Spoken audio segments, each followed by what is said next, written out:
It's exciting when your small business or startup finally begins to grow. Now it's time to think about your company's future. The first thing is to decide if fast or careful growth is right for you. Do you want to quickly expand with the hopes of selling your company?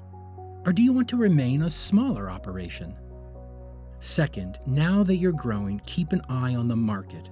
If competition increases, think about improving your business model or even creating a market that's entirely new. Third, don't forget to pay back family and friends who have helped you financially. If possible, make sure they receive a return on their investment. The fourth tip is to check in regularly with employees and customers. As your company continues to grow, their input will help you figure out which aspects could be improved. Finally, once your company has matured, give your employees more responsibility.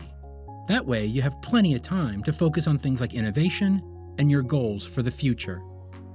Reflecting on your business's life cycle will help you make wise decisions along the way. These 5 tips will guide you as your business starts to grow. GCF Global, creating opportunities for a better life.